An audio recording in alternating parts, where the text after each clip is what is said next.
Check, check, check.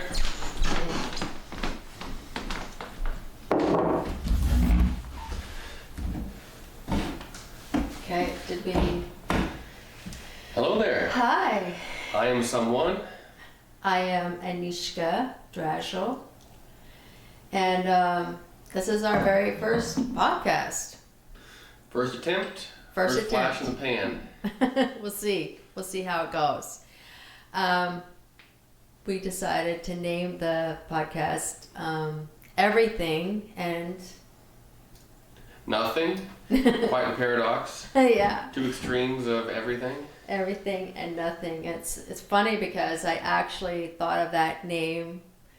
I've been wanting to do a podcast for a while, just kicking around in my head, and that name is just something that came to me and seemed like I'm very eclectic in who I am, and I know you are too.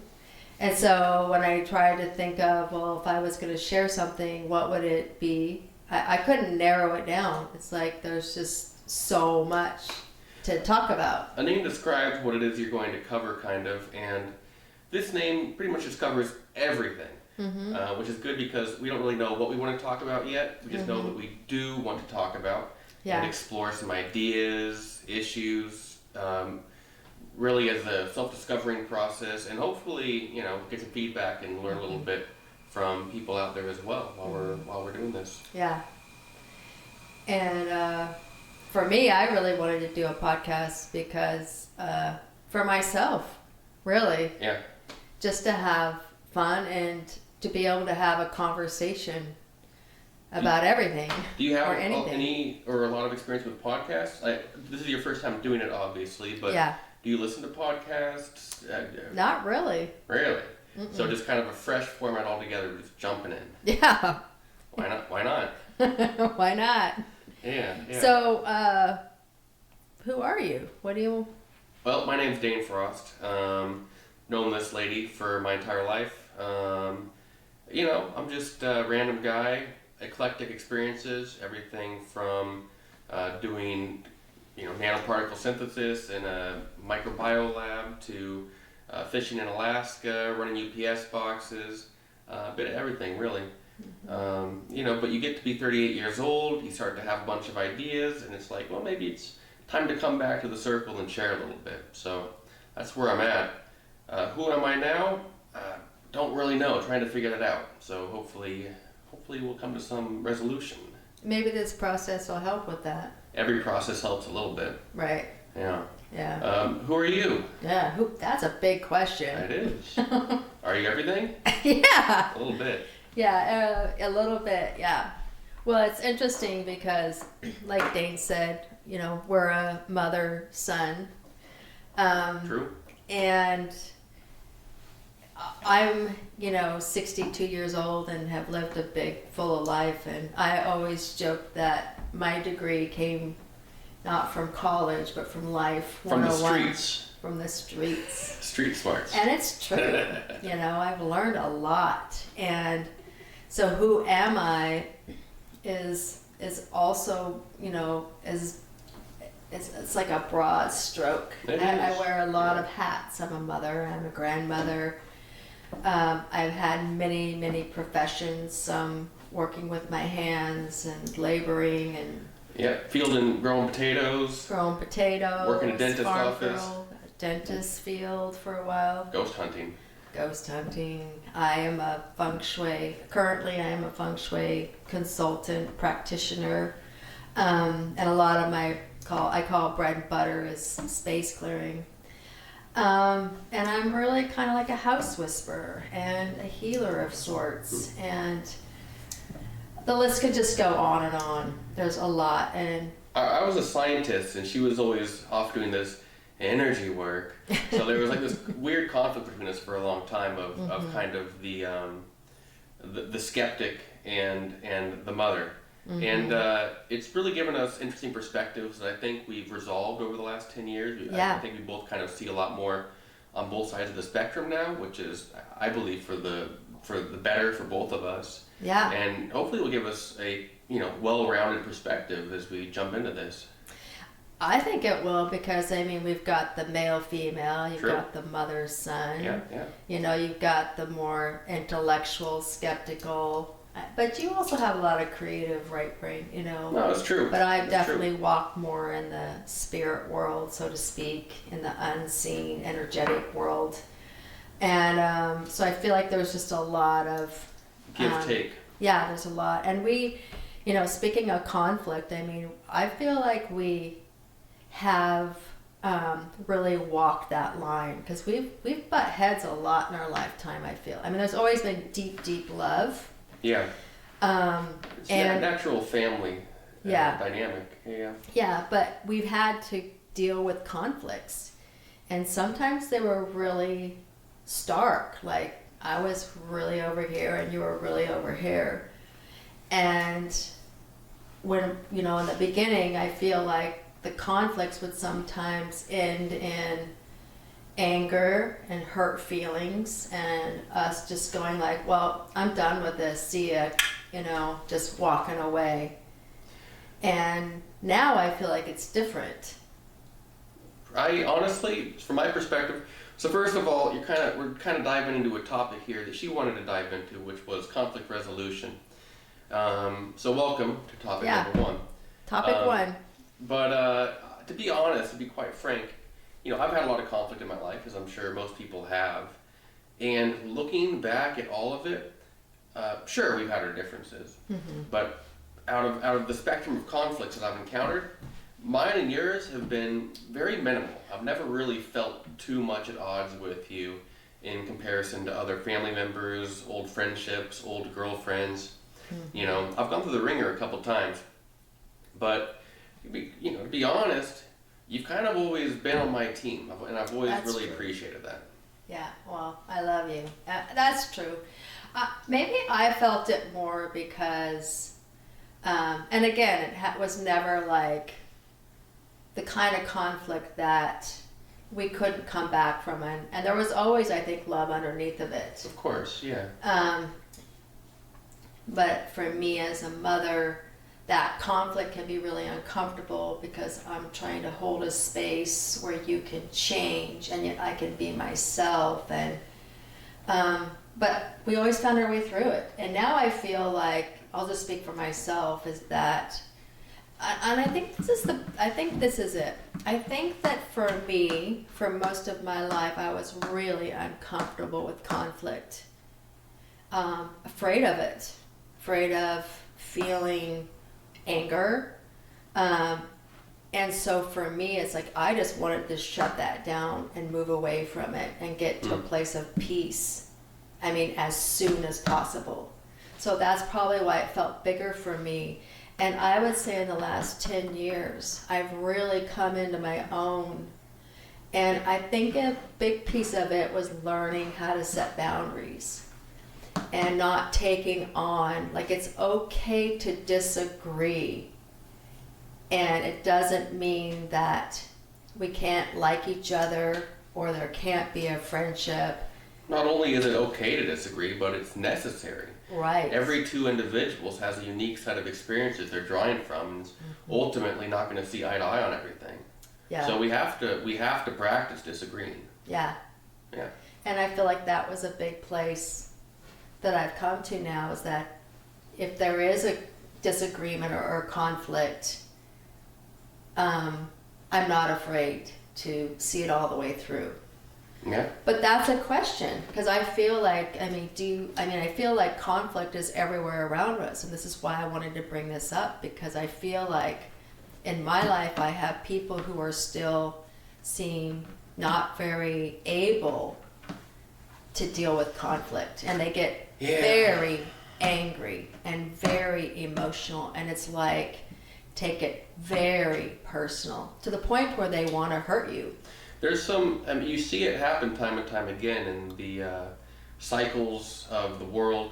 And I'd say one of the most obvious cycles that happens is the election cycle. And it seems like every 4 years, families ready to disown family, and people are willing to, threaten to move out of the country, and yada, yada, yada. And I understand where people are coming from. It's frustrating, and you watch, the news and have all these ideas of how evil the other candidate is, because unfortunately nobody advertises the positives of their candidate. They all advertise the demonic presence of the other one, the Hitler-esque nature, or the witch-like cackle, two of the favorites over the last couple election cycles. Right. So people like buy into this negativity and invest themselves in it, and to the point where they're willing to let go of important long-time family ties on a whim, on the drop of a dime, when their team loses or wins because the other team's gloating. And it's very dysfunctional, and it is conflicting. Mm-hmm. And I mean, it feels very immature to me too. Yeah. It kind of reminds me of high school a little bit, that mentality. Like, I don't know about you, but in high school I was like, I can't wait to get out of all this drama and these games and oh, they did this, and it feels like that. It's like our team won and just deal with it, instead of where's the sportsmanship? Where's the manners? Where's the respect? Like, I don't know. And on both sides, I think that's where I am, is I'm not pro this team or that team. I feel like I'm going back to pro human being. Like, let's go back to some of the basics of the golden rule. Yeah.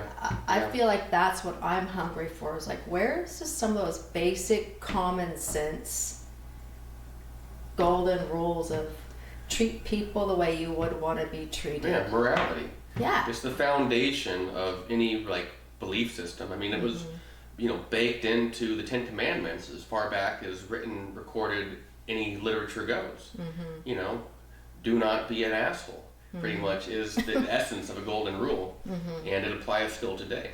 And it's something that 99% of people all can agree on and have in common. So if we were to come back to this grain of truth and rebuild from there without all of this excess bullshit that's been poured on top, I think we could come to an understanding globally and as a civilization, as a nation, as a city, as a family, as two partners. We need to come together. Yeah. That's a good spot to start. But how do we do that, right? Like, how do you deal with conflict? Because we were having that conversation. So I'll just share a personal story, because we one of the reasons why this topic came up from it is because we were having a conversation, and it was about politics, and it was with Dane's stepdad, and it was interesting because the temperature in the room just kept getting hotter. And I didn't even really feel like I felt like everybody was pretty much on the same page.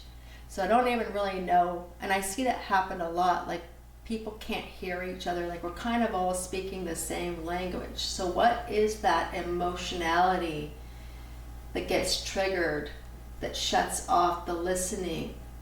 And it was just getting heavier, angrier and angry, and at one point you were like, you're being an asshole right now. I said jerk. Okay, sorry.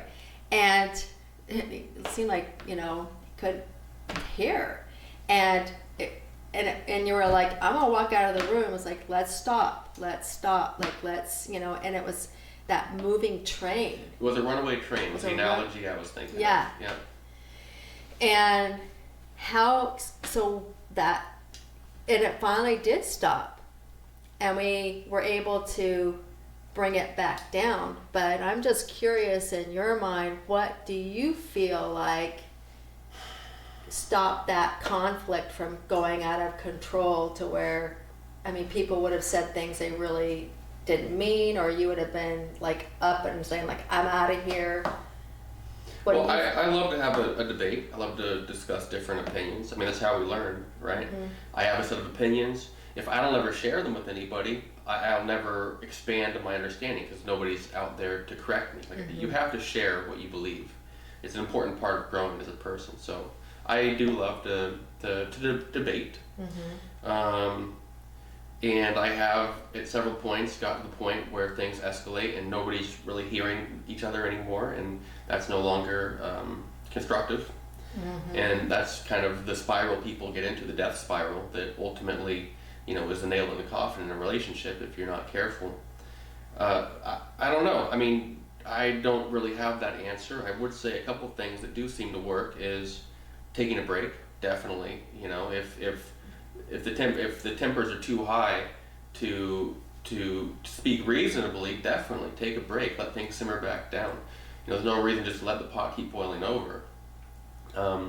Also, in this example specifically that you're bringing up, I think that what really probably brought things back was just, verbatim saying, like, listen, I understand you, I understand where you're coming from, I understand your passion, and it's a really good tool in some situations, but right now you're railroading a conversation, and I love you, and come on back down.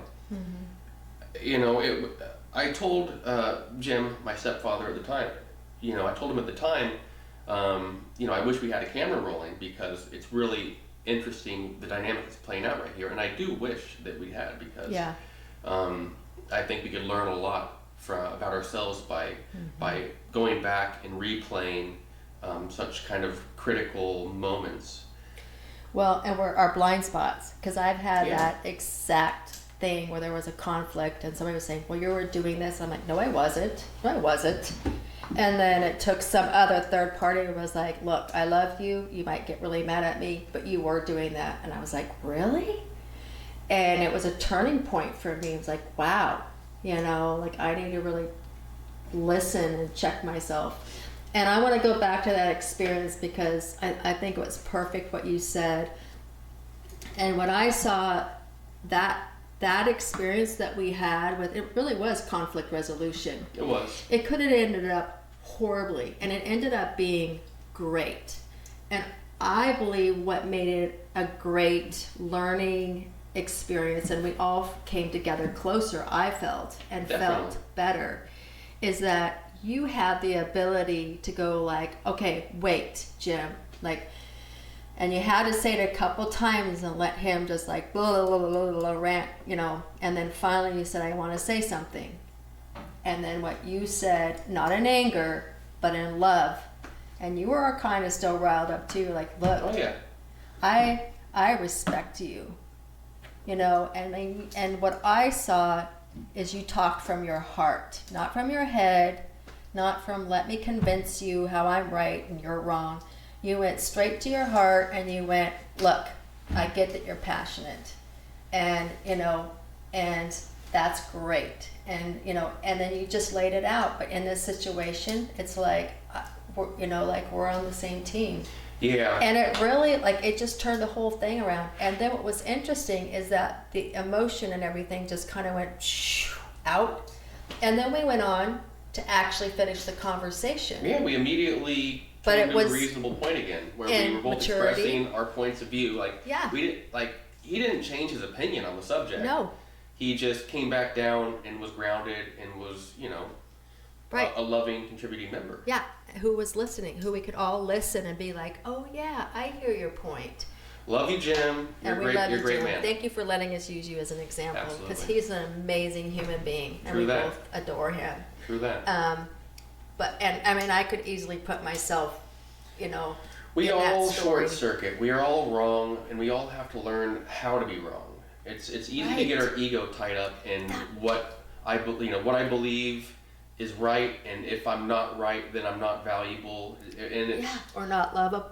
Yeah, not lovable, and it's not true. We're all human. We're all wrong about most things to some degree, and I remember this. There was a show a long time ago, Band of Brothers, and it's like this guy goes into war, and this one guy in particular, he's scared and he's petrified, and the bullets are flying, and he's no help at all. He's just like sitting there shivering in a hole, and letting his brothers get the beat down because he's not being a helpful part of the team. And after it all said and done, somebody tells him, he's like, look, you just have to accept the fact that you're already dead. You're already dead.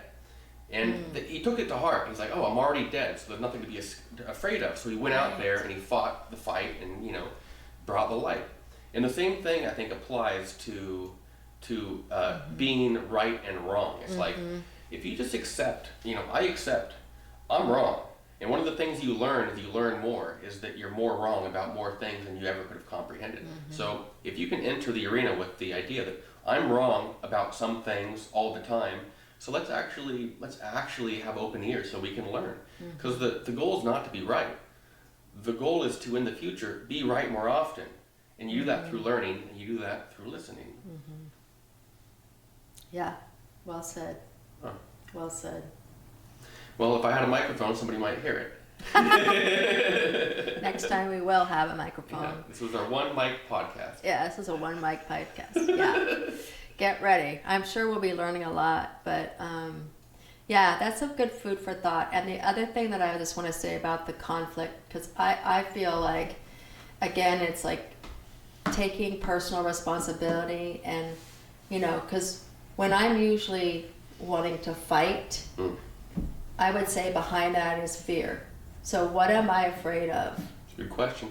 That's usually behind conflict for me. What are you afraid of? If I'm fighting for something that I believe in so much, I don't know. I guess it would depend on the situation. Am I afraid that, like you said, I don't have any power? Because sometimes, being beat down in life a lot, you're like, F you. You're not going to tell me what. You're not going to, no way. Yeah. I don't care if this is wrong. You're not going to tell me what to do. I don't know. So it could be, afraid that somebody's going to take my rights away. Yeah. I've heard that one a lot recently. And, what I think behind that, a lot of this is there's a powerlessness, afraid that, your religious beliefs are going to be infringed on. Yeah. I think it all comes back to that powerless, right? Afraid of being powerless. Yeah. Okay, yeah. I don't know.